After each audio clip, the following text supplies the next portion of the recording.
officials told us, no, Osama bin Laden is here in Afghanistan? How many times have the Afghanistan officials tell us, no, he's somewhere here, Waziristan perhaps, in the mountainous region here? It turns out tonight, let's take a closer look, and we'll measure it out for you as we zoom in. Turns out, where was he? About 120 miles to the east of the Afghanistan border. Waziristan, one of the places, the tribal regions where it was said so often, Osama bin Laden's probably hiding here. Instead, no. 120 miles to the east, 30 miles north of Islamabad. Let's take a closer look at this town, Abbottabad. We'll take a closer look as we come in, and you see somewhere in the ballpark of 1 million people. You see it's pretty highly developed here. A lot of tight, very closely in residential areas. You come up here and you look up here, a lot of educational institutions here. I want to bring you in on a location here. This is where we are told tonight. Somewhere right in this area here, people are saying is where this played out. You see a large complex here. You see other large complexes here. You see a lot of building here, walled off areas, residential complexes within, walled off, big complex here. And then Chris Lawrence was just saying they were worried about civilian casualties because of other development around. This is one of the places we were told to look tonight. We don't have an exact location yet, but this is the area. And I want to just shrink this down a little bit and just show you again, bring up the terrain of this town.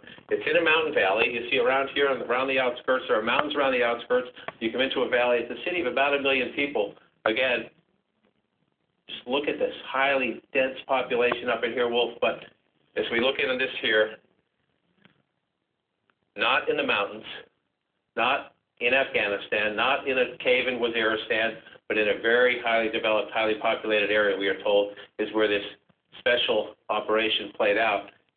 It'll be fascinating to get more of the details of just how they did this, but you can see right in here, if the SEALs went into an area like this, what a high-stakes, high-risk operation to try to capture and ultimately to kill Osama bin Laden. And if they go in by helicopter, they come down on ropes from the helicopter, you can only imagine how vulnerable those Navy SEALs might have been. John, go back and show us the big picture, because I want our viewers to get a sense of how far from the Afghan border, and the U.S. has a lot of military personnel, more than 100,000 troops in Afghanistan right now. If those helicopters did in fact come from a U.S. base in Afghanistan, they would have had a nice journey there. Give us the big picture once again. Absolutely. U.S. military installations on this side of the border in Afghanistan, again, for the past 10 years, as we have asked the question of presidents, of CIA directors, of anybody in the United States government, and of people in the Afghan and Pakistan governments, where is Osama bin Laden? The answer has usually been somewhere in this ballpark here. U.S. military installations here. You mentioned 100,000 plus troops. The president himself, and we are now told by sources launching this operation, not telling the government of Pakistan, only telling them after the operation took place.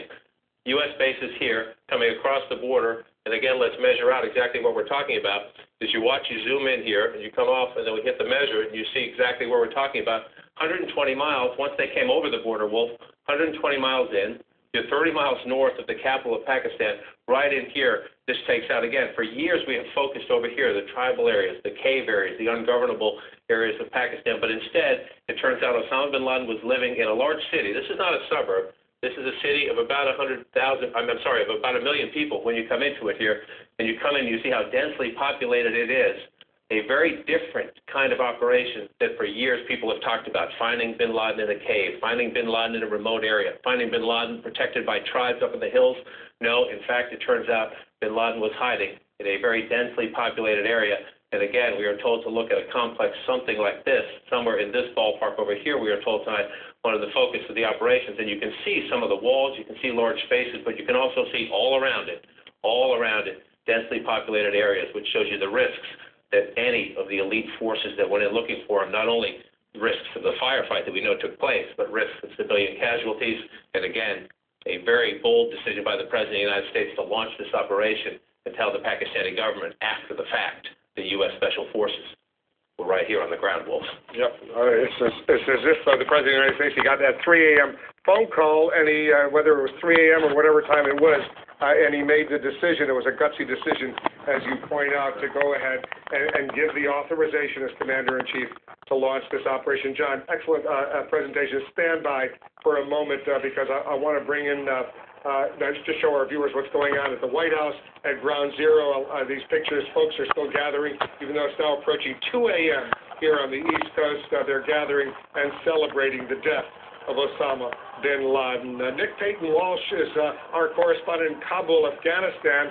Nick, you're getting more information from sources there as well. Tell our viewers in the United States and around the world what you're learning. Well, at present, I think we have two conflicting viewpoints here. Pakistani senior intelligence official I've spoken to has made it clear that there were Pakistani intelligence operatives on the ground during this operation, which seemed, to be honest, the other side of the coin completely conflict with what our sources are hearing in Washington. I think it's obvious why the Pakistanis would want to show they were involved in this.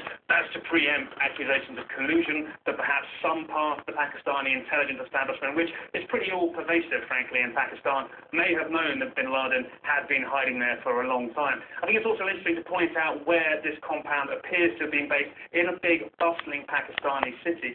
Now, just bear in mind that a lot of the recent Taliban activity has been in the southern city of Karachi. It seems as though the Taliban have been moving away from the tribal areas where the drone strikes can easily pick them off, and have been very successful of late, these speak to some American officials, been moving to larger cities so they can hide in the bustling population. So hearing that bin Laden was not in Karachi, the kind of hub of the Taliban, but in another bustling city, hiding somewhere else, that's not enormously surprising. But I think we're going to see, really, the Pakistanis having to explain how they were involved in this operation in the coming hours. It would, to me, be enormously surprising, given the sheer breakdown of trust in the last few months between Washington and Islamabad, given what they've been saying to each other about drone strikes, about intelligence cooperation here, which apparently had been on hold for quite some time, we shouldn't forget, according to a senior Pakistani official I've spoken to.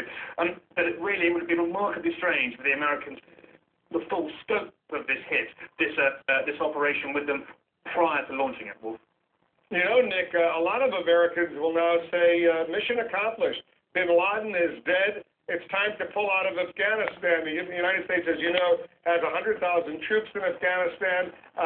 The troops are scheduled to start withdrawing, at least on a modest level, later this year, this summer. All those troops are supposed to be out by the end of 2014. But I suspect, given the death of bin Laden, a lot of Americans say, well, it's time to leave and move on.